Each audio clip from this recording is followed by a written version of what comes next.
Thanks to Sana Skin Studio for supporting the No podcast. Sana is a skin studio that is shifting the relationship with your skin and your products through goal-driven facials, real guidance, and clean skincare. Stay tuned for our promo code so you can receive $25 off of your first facial at Sana Skin Studio. Welcome to the No podcast with me, Nikki Spo. What is up, light bombs and truth speakers? Welcome back. You are listening to The Know, where it's not about knowing everything, but it's about coming to know ourselves, right? That deep sense of inner knowing, light, purpose that we all yearn for. I'm your hostess, Nikki Spo, and I am excited to bring on today's guest, Sherry Platt. Before we get started, if you are loving these conversations, I just want to remind you to subscribe to the show, whichever platform you're listening on. And if you feel called to leave me a 5-star rating and a review, hello, that would mean the world to me. Okay, so today's guest, Sherry Platt, is a career counselor and recruiter with over 20 years of experience advising everyone from professional executives and trades professionals to recent college graduates, midlife and wisdom years career changers, as well as back to work moms and dads on how to clarify the work that they want and discover jobs or entrepreneurial paths that are deeply satisfying. To help her clients make career decisions for themselves, Sherry combines her years of recruiting and career experience and draws from therapeutic foundations based on Buddhism and Western psychology, Kabbalism, and Shamanic traditions to create the STEPS career system. Sherry's mission in life is to help people be at peace with themselves and happy in their work, because happier, more satisfied people are the ones who can truly make a positive impact in our world. So today she is going to help us get clear on her STEPS career system so we can all step into a space where we are doing what we love and making that money, honey, doing it. Let's go. Sherry, welcome to The Know, where it's not about knowing everything, but rather getting to know ourselves. And I feel like you are helping people do exactly that with your STEPS career system and the work that you're doing to help people live happier, more satisfied lives where they're making an impact. So thank you so much for being here. I'm really excited to get our conversation started today. Me too. Let's go. Yeah. So, okay, let's talk about this quote that you mentioned to me. You are a divine elephant with amnesia trying to live in an anthole. Sweetheart, oh sweetheart, you are God in drag. Did you love that? I don't get it. I want to understand it. It means that we forget who we are. Oh, right. Right? It's just that we are God in drag. I mean, each of us is divinity. Each of us is what we seek outside of ourselves, but we're in drag. We forget it. We forget we're in costume. The body is a costume. It's an organic form that we take on when we come in. I'm going to be very spiritual with you because that's how I come. That's me. Yes. Yeah. That's good. So it's, we take shape and form, but we're still spirit. And so I love that quote because we forget who we are. I have forgotten who I was over time. And that's basically why this whole podcast even came to be, right? It was like coming home to ourselves. Like I started to come home to myself. I started to come into a sense of deep inner knowing within myself. And I was like, oh my gosh, I feel like women especially, but people in general, like really crave that feeling, and I think that a lot of us are searching for connectedness, even if we don't realize that we are. Like even the people who might not believe in God, I think that as a rule, we're searching for connectedness, whether that's in other people, whether that's through our work, whether that's through our other relationships or whatever, or a relationship with your higher power. I think that that's something that we're all yearning for. Well, I always say that the only thing that the STEPS career system teaches is it's like, I just get to introduce you to yourself. That's it. And, when I started in this industry, 20 something years ago, I was highly trained in the Myers-Briggs. I was highly trained in the strong interest inventory. And the more I gave it, the more irrelevant I realized it was because, here's the deal. These tests test habituated thinking, right? So we come into this life, we're these innocent little fresh brains, and we start to interpret our world from the child's perspective. This is also basic development that we learn in graduate school and around psychological development. And so we formulate these belief systems, and those belief systems are created really between the ages, mostly between 0 and 13. And so our belief, the way we're trying to make sense of the world, actually doesn't just form a belief system, it forms neural pathways in your brain. So that's why when people say, well, just get over it, or, just change your thinking. It doesn't really quite work that way. It's not that. There are very simple methods in which you can start to change your neurology. It's really not hard. But first, we have to be aware of the fact that we're actually having I call them HOTS in the system, habits of thought, that you're actually, most of the time, when we wake up in the morning, we do this, right? We put on the same glasses and they have the same belief systems, and we just go around and we keep replicating the same experiences over and over again. And sort of, I've seen many coaches like, come on, just snap out of it. And it doesn't work that way, because there has to be a consciousness around the fact that you have these early created habits of thought, neural pathways that actually have to be disrupted before you can actually start to think and feel differently. Like, I'd be very curious as to what happened to you that you woke up, right? That you had this, like, almost like the Shaktipat, this Kundalini experience where you gain clarity. But to maintain that clarity, which you clearly are, you have to shift your thinking. And the shift in thinking has to be conscious. You have to be aware of it. And then you have to take, right? It has to be very intentional. So before I start working with any client, the very first thing we do is an exploration of the HOTS. What are your ancestral belief systems about work? How did your father think about work? How did your mother think about work? What did your parents, what systems did they bring in? Did your parents talk negatively about work? Did they talk positively about work? We also look at the role that trauma plays, right? Because trauma creates even deeper neural pathways than just regular life neural pathways. Those tests are testing your habits of thought, unless you've done some of your work and you can take a test like that. So my Myers-Briggs changed from an ENFJ to an INFP. So which is not supposed to happen. So the more awake you become, the more aware of your belief systems you become, but most people don't do that. They just take the test, they use the test, which were never designed for career clarity, by the way. But people are using them for career clarity. For career clarity. I mean, it's an interesting conversation to have with somebody, but again, I think it's an irrelevant conversation if you don't first go into the test with with a sense of awareness about the questions and who you really are, and how are you answering from habit, or are you answering from your soul? It's so funny because when I've taken those tests, it's hard for me. I think that as a child, like since I was a child, I had a really heightened sense of awareness of like who I am and like how the world is programming me to be, and that there's a disconnect between the two. And those answering questions to those tests is really hard for me because I'm like, well, it all depends. Like there are so many factors that contribute to this one answer. Like, how can I even answer this one question?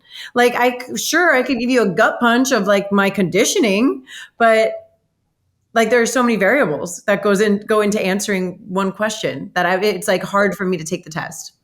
That's because you are an expansive, ever evolving human being who shouldn't be put into a box. And what happens is those tests tend to put people back into the boxes they're trying to leave. Right. So the career counseling methodology I created is really just introducing people to themselves. And I can always say that I say 90% of the people who come to me say, I have no idea what I want to do. And what I say to them is, by session 3, you'll remember. I used to think I had to tell people because that's what they were paying me to do. And now what I'm doing is helping people to remember, because the question that I realized over time is they actually do know what they want to do. Yeah. Why aren't they doing it? That's the interesting question, right? Right. So they most of the time don't do it out of fear. Mm-hmm. They're afraid to do it from an economical standpoint. They're often afraid that they will lose people that they love, or who love them, or who they say, conditionally love them. Mm. Sometimes they really come from a place of just not legitimately knowing, but have a sense.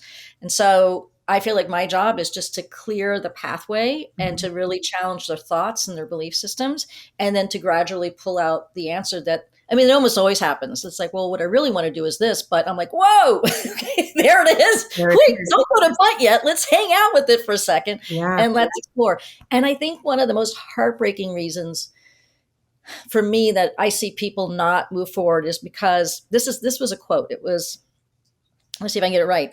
A client said, if I do the thing I love, I won't love doing it anymore. Why? I get this a lot, right? Because it becomes work then. Oh, so then we have to address like our concept of work. That's where it goes back to like what are our ancestral beliefs about work, right? That's where that comes into play. Like, well, why is work a bad thing? Like, let's sit with that for a minute. Why do we feel work is bad, right? I mean, there are many reasons. I could do a whole podcast on just that, but the summary is that the Judeo-Christian faith and, put a lot of, and poverty, a lot of the people who come here come to the States are from trauma. They're coming, the Irish left potato famine, the Jews left the Holocaust, the African Americans dealing with slavery. So all of this stuff is in their system. And so there's this overlapping belief that you actually have to suffer to make money. And until we can, gosh, I'm just having a moment because like, I've heard that for so long. Like everything is about sacrifice. You have to sacrifice. Everything is about sacrifice. And I'm thinking like, no, I remember scratching my head thinking like, no, that's not what my life is supposed to be like. And that's not to say, Sherry, that like there aren't moments of sacrifice in our life periodically and whatever. But like, I don't think that that's what my life's mission is to be a martyr to my life. I don't personally believe that. And it took a long time for me to even step outside of that and address, well, how am I going to stand in my own power and feel confident, like leaving that system? Because, when you talk about these neurological pathways, like the shame and the fear and the judgment, that all was so comfortable for me for so long that like, I was scared to leave it. I was like, oh no, I want the fear and the judgment and the pain and the suffering and the sacrifice. I want all of that because it feels comfortable. This new other happiness, this happiness is very scary and unpredictable. And I can't predict what's going to happen. Therefore, it is not safe to be in that space. I'd rather be miserable, but know what I'm going to get. I think a lot of us settle with what we know and we're comfortable with, even if we don't like it, because going into something new is so scary. And what if? Yeah. And yet here's the really interesting thing. If it's time to shift, so it goes back to what we were saying before, we are ever evolving, changing, growing human beings. If you want to know the purpose of life, that was it. Here's the purpose of life. You came back into physical form to grow, to have experiences, painful and pleasurable, and in between, so that your soul can expand. It's the only reason why you came back. Earth is a very challenging place. Our lessons here are hard. But we intentionally and consciously chose to come back here to have those lessons, because the only way that you can grow, even I'll go as wild as I want. In the soul world, manifestation is instantaneous. There's no real pain. It's all connected. Everything feels good. But even that doesn't promote growth. So that's why souls come back into organic bodies to collaborate with the earth and have this experience that is designed to be challenging. It's how we address the challenge. It's how we meet it. There is never anything that creates security for us that is outside of us. Amen to that. Right? Anytime you take a job for security, you have lost your security. Yes. I completely believe you in that. Anytime and this goes in we could be taking out the word work and replacing it with relationship. Whatever. Anytime you hand over your power to something or someone else, you've lost it. So when people come to me and say, well, I want a job that's secure, I'm like, well, that's not going to happen. Because companies are ever evolving, changing entities. Right. They can't promise you a job for life. That's ridiculous. And so, it used to be that they said that, but then we could also go over all the stories about people who are, 2 years to retirement and suddenly the company fires them, right? We could go through all of that as well. But the point is that it's our relationship with work is very sick right now. And what I really want to help people do is to alter their consciousness around work and see that work is actually our medicine. That work is healing, and we heal through our work. When you mentioned that my podcast is like medicine for me, right? I really, truly believe that. Like, I'm like, I want to help people, right? Like that was the seed of what I want to do. What do I want to do? I want to connect with people. I want to help people. I want to communicate. I want to talk about these life experiences. And it's funny, and I've mentioned this a lot. There's like a meme out there floating around on Instagram. It's like, girl, you don't need a podcast. You need a therapist. I'm like, well, yeah, got one of those. I do have one of those. But by having these really awakened conversations with individuals, not only do I feel like I'm helping somebody else, but I'm helping myself. And it happened to me just last night, Sherry. Like I was, stuck in this like tornado vortex in my brain about something I was upset about. And a girlfriend called me and she's like, I'm having a horrible night. Can I come over and let's talk? And you know what? That got me outside of myself and able to like take what I was going through, put it aside and help somebody else go through their own experience. And that's really what this is all about. In some capacity, I'm getting outside of me and getting into like whoever's listening, whether that's one person or 5,000 people, right? And you're getting to do that in your work on one-on-one. Like you used an expression, I just want to help people. So every woman I work with tells me that. Yeah. Right. So I actually take that out of the conversation. I want to help myself. I think that you've already said what you're really doing, which is that you are forming connections that create awareness. Mm-hmm. That's what you're doing. And in so doing, you are helping people. Sure. I mean, you always want to bring it back into center. How is this my medicine? How is this my medicine? When you heal, there's a saying in the spirit world that when you heal yourself, you heal 7 generations behind and 7 generations ahead. I believe right? that. So I want to help people is great. We are women. We have oxytocin running through our system. So our natural inclination is to bond and to collaborate and to help. That's, it's when we breastfeed, it's even enhanced, right? The oxytocin's off the chart. But so we're genetically designed to birth, to create, to collaborate. That is who we are as women. So women say, I just want to help, but I really want to empower women to recognize that it's how you want to help. Mm-hmm. That's important, not that you want to help. I mean, and that could look like for somebody else is like expression through art, expression through design, expression through cooking, making ice cream. Whatever it is. Right. It doesn't really matter. Yeah. If you are health, like I think I ran some numbers. There's like 135, I think more than that, like million people employed in the United States.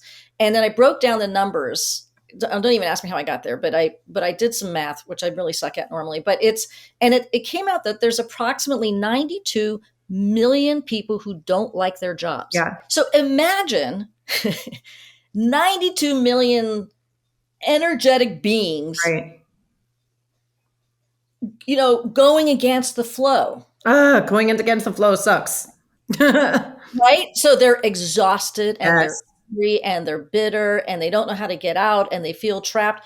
Do you know what that does? Like to all of us, right? To you, to me, having that energy circulating is not healthy. So, and yet, if we go back, it's this cultural belief. Like when people say, I want to retire. Do you want to retire, Nikki? No. No, I don't want to retire. Why would I retire, for God's sakes? If I'm doing work that makes me happy and makes me feel good, why would I stop it? Well, and I think it's also very like old school, like thought process of what we were taught to believe about work, right? Like I look at my dad, who's amazing, and he loved his career as a firefighter, but like he retired, right? Like that's what he did. And I think he's very happy in retirement. He has found things that he loves to do with his spare time, and he's very happy doing that. But it is to me a very old school thing, especially also the way that we stay in careers, right? Like the way that our parents and grandparents, like of my generation, my parents and grandparents, you picked a career and you stayed in that career. And that's what you did. And until you retired, and that was that. Like a lot of women my age, especially mothers and the newer generation, like kids coming out of college, like they don't know what they want to do just yet. And there's like the ability to change and like redirect and say, okay, that didn't work out for me. And I don't really like doing that. So I want to try something different. And there's a lot more grace, I think, now around that. So there is what's called a career development model, growth model, right? And so the career development model is that career development begins around 14. 14 is when ego identity has become more solid. Okay. And so between the ages, so ego identity is solid, which means that teenagers usually are beginning to get a true sense of who they are separate from their parents and identifying with their social group. So career development pretty much starts around there.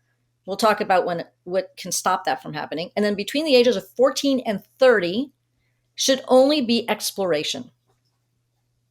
So expecting our children to know what they're going to do when they hit college age is ridiculous, especially since the brain does not fully formed until the age of 26, 27 for women and 28, 29 for men.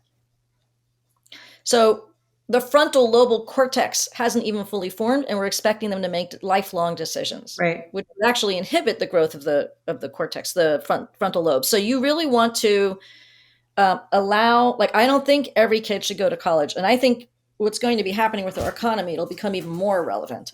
And if they want to go because it serves them and their brains to form and to have a sense of independence and living on their own, go for it. But not everybody has to end up in the corporate world, for sure, right? And so that's the career development model. Now, what happens though, Nikki, is called life. And so lots of things can disrupt that growth, that 14 to 30. One of the things, big things, is trauma. Now, I can sit across from a woman and listen to how she talks about work and know within the first 15 minutes whether or not she has been sexually abused. And unfortunately, I am correct almost all the time. And if it's not sexual abuse, it's some significant trauma. And it's usually unhealed sexual trauma. So if people have done their work, or the other thing is that because there's such a divide in our culture between work and personal, people often heal their trauma in their personal lives, but do not take it into their professional lives. Because professional life doesn't matter, only personal life does. But I can literally hear I know when they've been sexually abused, and I'm not using my psychic abilities, I'm listening to them talk.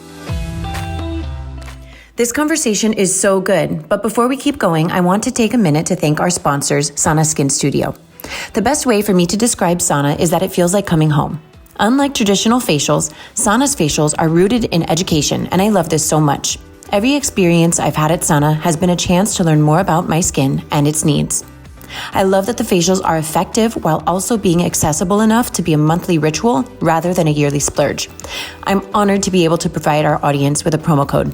Use the code THENOGLOW for $25 off of your first facial at Sana when booking via sanaskinstudio.com. Sherry, I really do believe that work is healing, and I really want that to be like this main takeaway for all of the people listening to this, is that it really can be healing. And I think it really takes, like you're saying, like the awakeness, right? So like, what's the common thread between, a person coming out of the closet or getting sober or, healing from XYZ trauma? It's like really coming to a self-awakening, right? It's coming home to yourself. Always. Right? It's living in a way, the word authenticity is becoming so like overused and whatever, but it's a real thing. It's like coming home to your true self and that deep sense of inner knowing, so that you can step into whatever path is going to take you there, to whether it's help people through whatever medium. So we women are being called upon, really being demanded. We have got to step up. I know. We have got to stop playing small. Yeah. We have got to stop this domestication that has happened with our thinking and our belief system. And really, I see this as a way to peel away the layers. If we don't step forward, not such good things are going to happen.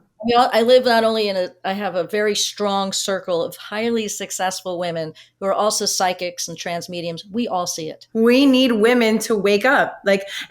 It's like, but the world is like, it's truly true what you're saying. The world is demanding that we wake up. It's forcing us to wake up. Like, this is the Great Awakening. Like, it's the Great Depression, whatever. This is the Great Awakening.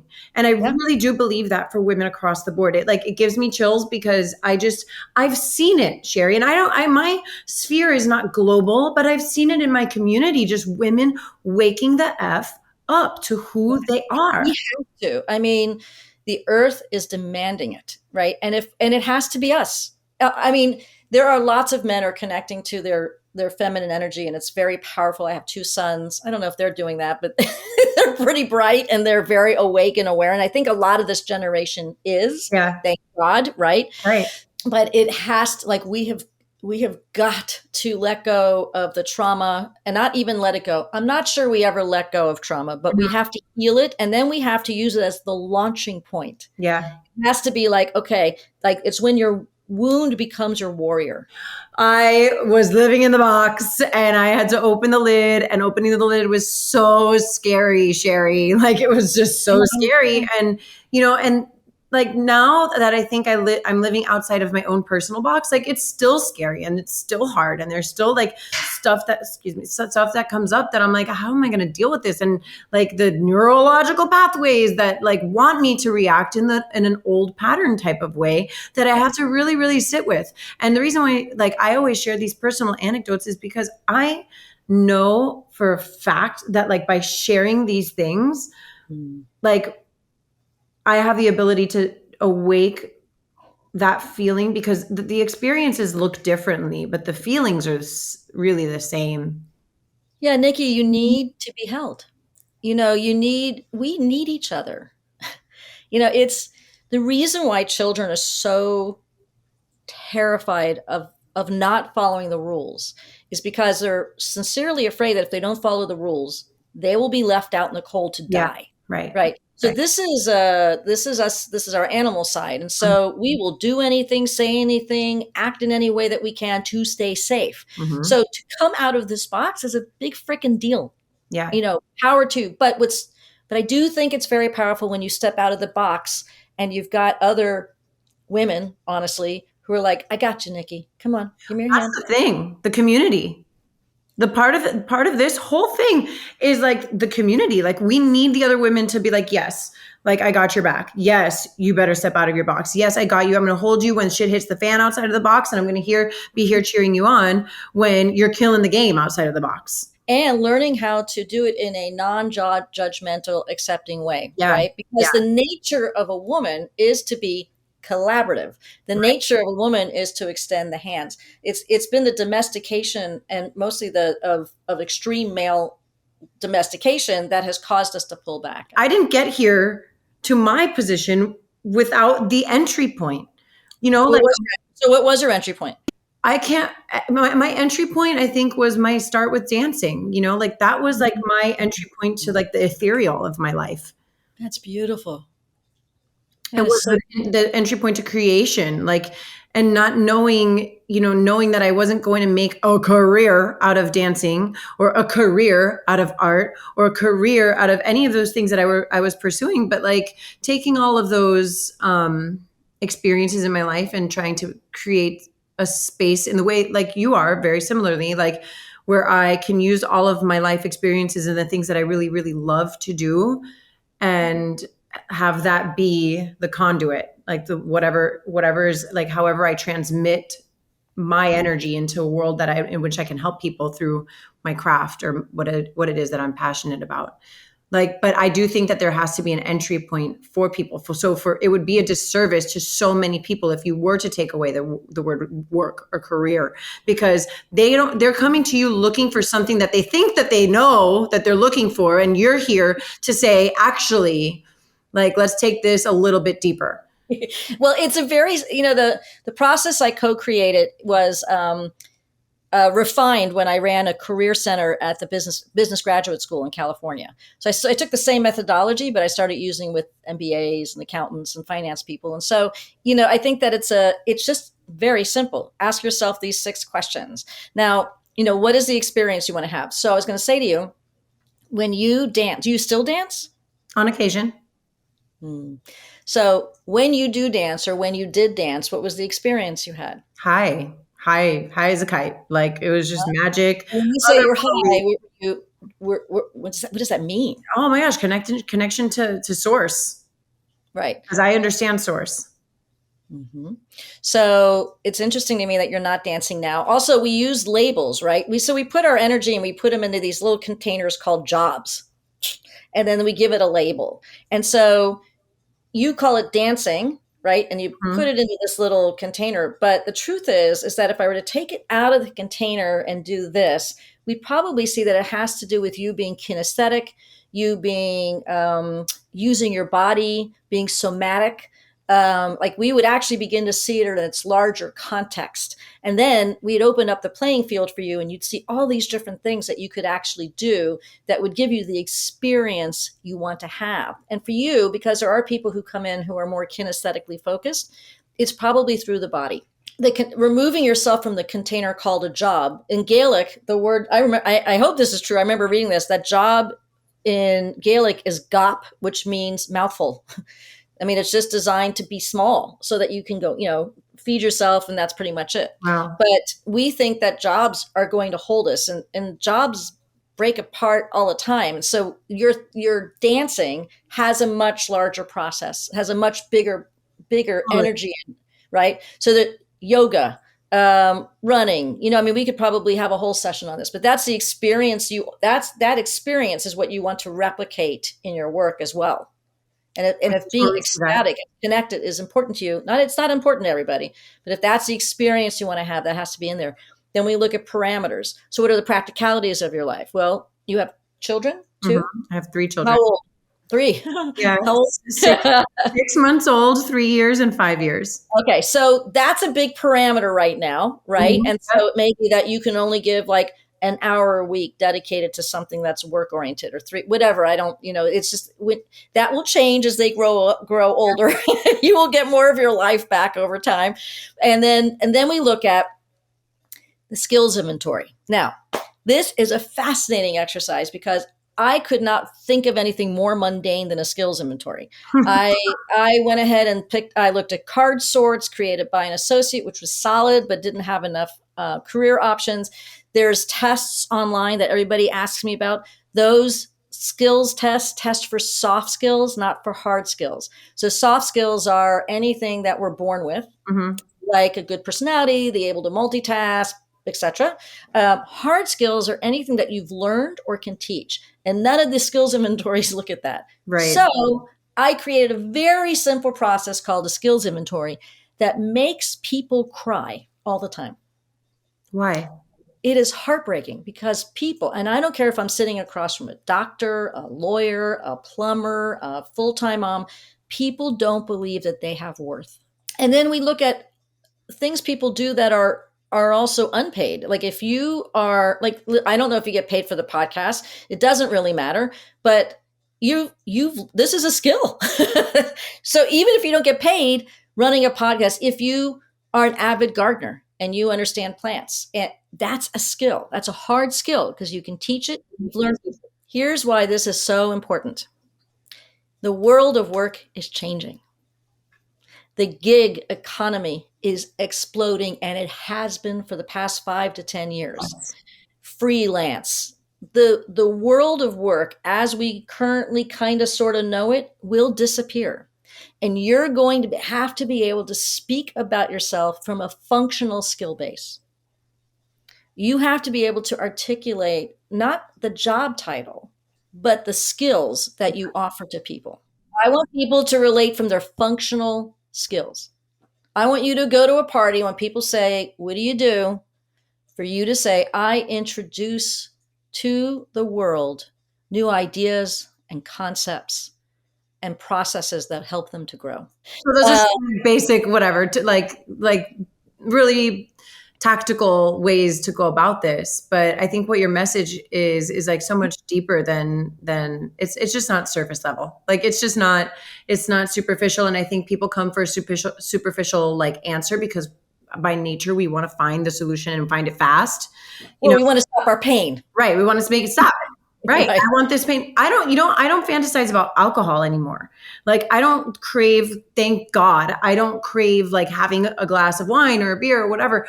I crave making my pain stop though. Right. And I had to find like other healthier solutions to making the pain stop. And it's usually a longer route. Right. But the thing about taking the long route is usually a shortcut.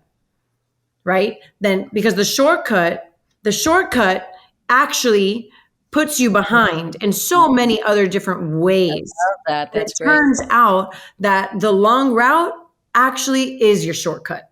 That's beautiful. I love that. And everybody has a unique way of articulating something in a way that other people can hear. So that's really important. And that's why it's so important that we show up, right? So the mechanism, and by the way, the other piece after the skills inventory is, what are you in service of? Right? So it's the why of your work. And I did a video last week. It kind of just came out of my mouth that work without meaning is meaningless. Wow. I have so And many. we have to have a bigger picture, even if it's like, I mean, I prefer women not say I want to help other people, but it could be, I want to awaken people to themselves. I want to introduce people to themselves. I came up with this new one at this weekend I was at. I am a midwife for ascension. Oh my gosh, that's That's beautiful. what I do. I mean, that is the bigger picture of what I do. The vibration of the planet is changing so rapidly and so intensely that it's disrupting. It's disruptive. And people who understand it can ride the wave and go with it. Mm-hmm. You leaving behind alcoholism, doing your search, connecting to yourself. This is you riding the wave of the ascension. People who look to powerful, mean people for validation are having difficulty with the ascension. And you are creating a format where ascension can happen. You're holding a space where really bright people are coming in. You're asking them important questions. You're sharing it with your podcast community. And people are, even if it's just a tiny little seed. That's right.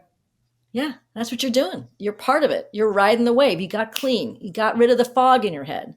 You got, it's really remarkable, Nikki. You're remarkable. I use my sobriety a lot in my conversations, and my sobriety can look like something completely different for somebody else, but it's a similar thing, right? It's like, and we come back to this, and we've been coming back to it over and over again. And I don't care how many times we have to say it, but it's the coming home to yourself. So you helping people find that and like discover that is major, because a lot of people need a lot of help with that. It's not easy work. Well, no one taught us. Right. A little bit like You're what is it? Like, not, you're like a cavalier in this. Like, you are the person the pioneer who's like just like going after this and figuring it out so that you can be of service to others and help them like find this really beautiful thing. Yeah, and we only look at what's your next best step. I mean, I find that when people come to me and it's like, what am I going to do with the rest of my life? It's like, whoa, let's take a step back. That's a lot to put on yourself. How about we just think about what's your next step going to be? Because you may take a step and it may not feel right. Yeah. Or you may take a step and go, oh, I didn't know this was a possibility. And then you step in further. So we're just looking at your next best. That's why it's called the steps. Here are the 6 steps to your next best step. That's it. That's all we're looking for. What are the 6 steps then, Sherry? So it's, what is the experience? So I said to him, Elijah, what is the experience you want to have? How do you want how do new toys make you feel? What is the experience you have around new toys? Right. Then the second thing is the parameters. Mommy is a single parent at the time, and I can't afford to buy you everything you see at Target. So here are the parameters, right? I can afford $5, or we're going to put it on a shopping list for when you're ready. But here's the parameters. So in adult life, it's, how do you want things to feel? Nikki might want to feel like she is in connection with source. Yep. Right. What are the parameters? Well, the parameters are, I have 3 young children at home. I have limited time, but I can give it 2 hours a week. That's a parameter. Do you need money? If so, how much? That's a parameter. Next thing is the skills. So, Nikki, of all the skills you've acquired over your lifetime, what are the skills, the hard skills? Of those skills, what are the ones that you actually love using? Right? And what is that in a functional job title search? And then there's a benchmarking process, which is, okay, so this is where you are now. This is where you want to go. Let's say, Nikki, you decided that you wanted to go back to dance. Mm-hmm. So we look at the skills you've acquired. We look at the gap, a gap analysis. Right. Yeah. Simple MBA conversation, right? What is the gap analysis? What do you need to do to fill the gap? Right. Do you want to do that? And then how do you get there, right? And then the next piece is, what are you in service of? What is your why of work? Those are the basic questions. There's 2 other additional, which is, what are the themes in your life? Which is a very simple exercise that's extremely eye-opening. Because even though it may look like you have vast differences, we'll use you, right? I love to dance. I love I love good food. I just got that hit. I don't know if that's true for you. I love good food. I love to be athletic. Um, I like to travel. And so you list 21 things, Yeah. right? And by the way, I encourage people to use their imagination. Like I've always wanted to be a mermaid, or I secretly want to be an astronaut, or, Sherry wants to be a rock and roll star. So all that goes on the list, and it looks like they're completely separate from each other, but they're not. They always cross over. And those themes need to be in your work. This is amazing. But like, even like I wrote this down, right, for myself. Right. But I'm like, I need help. I need help with that. So like, right. Like I could sit here and listen to these 6 questions or these 6, guidelines that you've presented, which are incredible, but I need help. I'm like, yeah. So that's why that's where you come in. So where can people find you, Sherry? Yeah. So you go to the stepscareeracademy.com. Stepscareeracademy.com. Now, there are 2 ways that you can use me. So basically what I do when I'm working with clients is we have these conversations. I send them homework. Mm-hmm. They work on the homework. We come back, we work on it together. They get the next step. They go, they work on it, they come back. So these are very easy things for me to say, experience, themes, blah, blah, blah. But there's actually a process that you have to go through to come up with the true answers, right? And not these habituated answers. Right. So I took the 6 steps, I recorded them, I put them into a format. So now people can go to the Steps Career Academy and they can do it themselves. They can take themselves through a step-by-step process for $99. I was charging $175 and grossly under market, I might add. but I felt bad about raising my rates because these are people who are looking for work. And people don't usually feel very generous when they're looking for work. They're scared. So I wanted to make it as affordable as possible. So everything is in the academy now. You can do it yourself. And because people still need help, on Thursdays between 3 and 4 Eastern Standard Time, I meet with the students. I go over the questions. We talk about their challenge. And most of the questions are around the skills inventory. And I knew there would be. Yeah. So it's good. We all gather together and we talk about the skills inventory, and I help them with it. The response has been very positive. So I feel very good that it's been able to transition into these video. Now, some people want more personal attention. Yeah. And then in that respect, they can get private coaching or counseling with me. I'm hesitant to use the word coaching sometimes because I'm not a coach, I'm a counselor. So, but it feels more like coaching sometimes because it's very directed. Yeah. And when I work with people privately, they get 8 sessions. It's $2,500.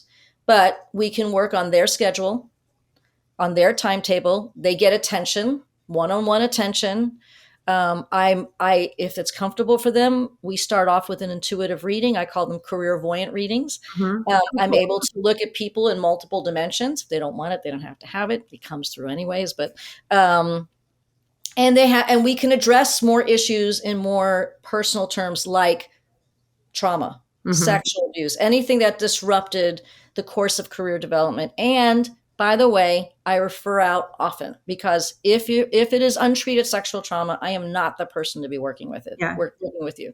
But that doesn't mean we can't work together while you're healing. Right. It's just, I want to make sure that people know that I do not see myself an expert. I can identify it and I can call it and be a safe place to discuss what happened. I don't have any problem going into very dark places with people. Mm-hmm. It's a big part of what I do. So dark doesn't scare me. And so they're more likely, they're going to get that in the one-to-one sessions. So we go through the same process plus a couple of extra. And then the next step to the Career Academy is going to be the job discovery program. That will be out in May. And people will be, for $25 a month, while you're going through the job search process, you'll have access to videos on how to prepare for your interview with your recruiter, how to create a meditation practice and create a positive mindset for your job search, how to create a LinkedIn profile, how to I always tell people, if I'm going to break it down, I help people figure out what they want and then how to go get it. Yeah. I love that. For interviews, how to figure out what they want and how to go get it. That's it. I mean, if we're going to dwindle it down, that's it. What do you want? How do you go get it? That's it. So that's what the Academy does. This has been an amazing conversation. I'm so happy. Like it wound up being so much more than I even expected, which I'm sure happens with a lot of the clients that you bring on, right? They think that they get something and they got a whole lot more. And that's how I feel today. I know that our listeners are going to feel the same. And I want to thank you for your time and your beautiful, beautiful energy, your optimism, your light. I mean, you are such a light. I can feel that. And it's been amazing to talk with you. And I hope that people come look for you, because I feel like in this hour that we've been chatting, like I've gotten something from you, and that's really beautiful. So, and thank you for being a light, and for being a lighthouse, and for being a beam in the darkness, and for sharing your personal story and being vulnerable with so many people, because that's what we need. Vulnerability is strength. And when you share your vulnerability, you share your strength as well. So I want to thank you too. Thank you, Sherry. It's an honor to be in your presence. This podcast was brought to you by Sana Skin Studio.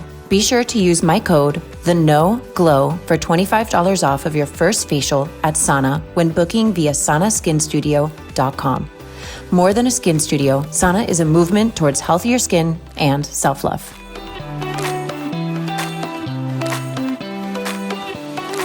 Thank you so much for listening to The Know. If you loved this episode, go ahead and share it with a friend. Words are so powerful, and someone may need to hear what we covered today. And if you really loved this episode, please take a moment to rate the show and leave a review. Your comments are so important and valued, and they give other listeners insight on what to expect on The Know. You can connect with me personally via Instagram at Nikki Sap Spo and The Know with Nikki Spo. My hope for you today is that you are fearless in looking inward so that you can be your highest, most authentic self and go after the life of your dreams.